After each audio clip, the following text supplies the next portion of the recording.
I'm so honored to have met these guys in those rank back alleys in Hollywood,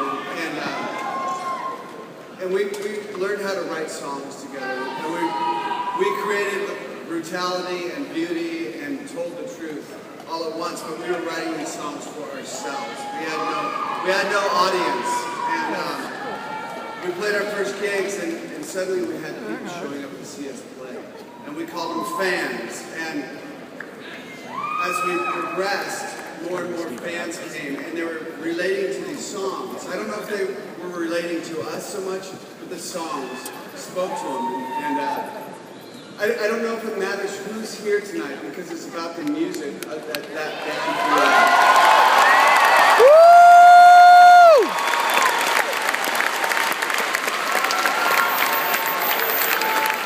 And music and art aren't necessarily a competitive sport, so awards and these types of things are an odd deal. There's not stats, and I think the only stats we really had were these fans who started to really come out in droves, and they believed in our band, and they believed in our songs, and they related to the subject matter, and somehow the angst that we felt, suddenly the rest of the world could relate to.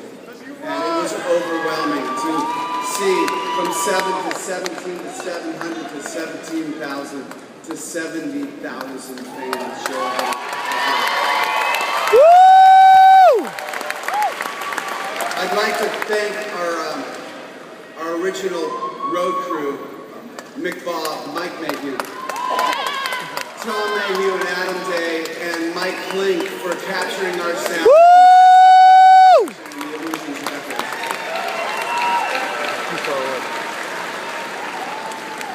But we're here, and I want this to be heard. We're here because we're overwhelmed. I am personally overwhelmed by you fans and the reaction.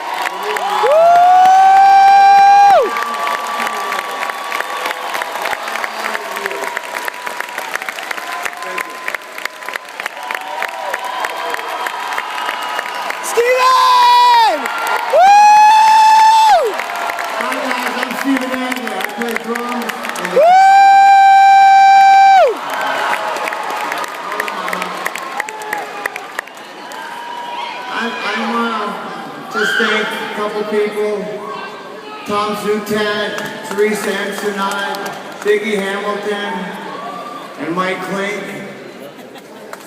And I want to thank them for giving us the opportunity and a chance and believed in us and didn't want to change us and just let us be ourselves. And that's what we're doing.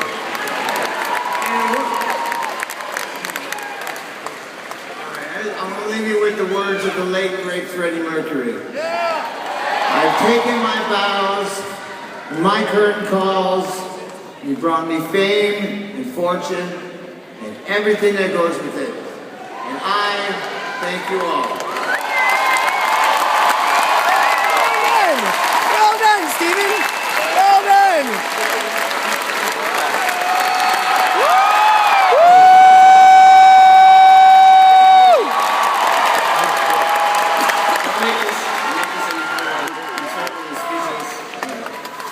I do want to thank the Rock and Roll Hall of Fame for this acknowledgement. But yeah, most importantly, I want to thank the fans. Because the fans are the ones that made it possible for us.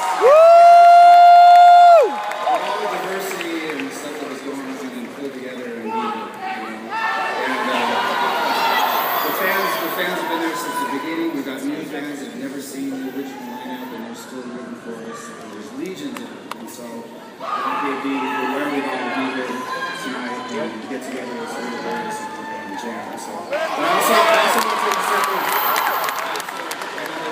I give credit where credit's due. I gotta thank my wife as well, because when all the drama was going on, I started to succumb to like, you know what, fuck it.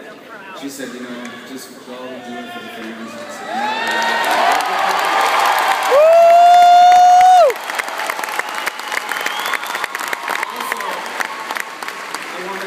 a couple people who were really responsible for taking this derelict, fucked up, dysfunctional band and seeing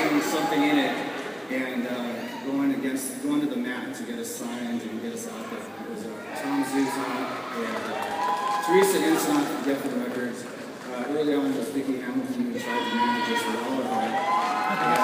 And ultimately, Alan Niven, who was the guy who was really the one that pulled it all together and get us out there. We became the band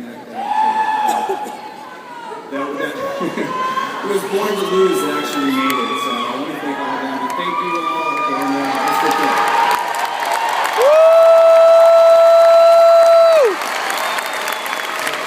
That's more than I've ever heard Slash talk in his entire life. The old expression in a band is never give the drummer a microphone. Well, there's two drummers up here tonight, so I got a little something to say. I was originally in a band called The Cult. These two knuckleheads showed up at a gig, Slash and Duff. I'll never forget it. They poured out of the limousine, you know. It was sort of a sauntering, sloshy kind of thing coming at me. And I remember I wasn't happy playing in the band I was in at the time. As a joke, I said to my girlfriend at the time, I said, hey, maybe I could play with those guys someday. And I'm at my mom's house because at the time I had no money and I was basically a vagabond, sleeping on couches and things, but the Cult wasn't paying me much. I got a call from this guy. My mom comes to my room and she says, there's a guy on the phone named Slush. And I said, Slash. So I pick up the phone and it's Slash on the line. He says, Matt, this is Slash. And I'm like, yeah, what's up? He says, we had to kick our drummer out for doing too many drugs. I said, how the fuck is that possible in Guns N' Roses? Steven Allen deserves an award for that.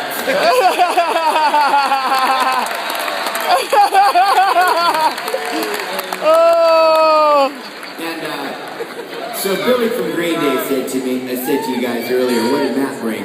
I brought cocaine. I used to describe it as walking into an opium den when I first joined the band. It was a bit dark. And, there was a thing they were doing called heroin at the time.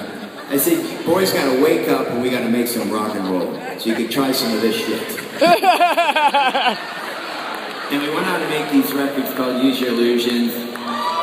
And my first gig was 140,000 people at Rock in Rio. And I remember getting out of the airplane in Rio de Janeiro, and we were literally mauled. I felt like Ringo Starr for a moment. Like what it must have felt like to be Ringo. You know? And I remember going on stage and just going, oh my God, buckle up, my friend. You're on the wild ride of your life. And believe me, it was. And I want to thank the other bandmates that aren't here tonight, that I love and respect them, and I'm honored to have been on stage with them and made music with them. Guns N' fucking Roses, baby! Woo! Why don't get asked about Guns N' Roses, okay? So it's a part of me, and I'm so honored to be up here with these guys who had a dream that came to Hollywood on the Sunset Strip. Yeah! And they all somehow miraculously met each other. And you don't get that many chances in life to have a creation like Guns N' Roses, okay? It doesn't happen. Now, to be on stage and talking here in front of guys like the Faces and the Small Faces, Steve Marriott, I met him in 1991. He was one of the greatest rock and roll singers of all time. And I'm honored to be anywhere in the vicinity of you guys. Okay? I'm a kid that grew up, the song remains the same, Led Zeppelin. I love a band that's not here yet, Deep Purple, Black Sabbath. Woo! You know, and all I wanted to do was to play in a rock and roll band, and now I'm at the Rock and Roll Hall of Fame. That is just fucking crazy. Thank you very much, and thank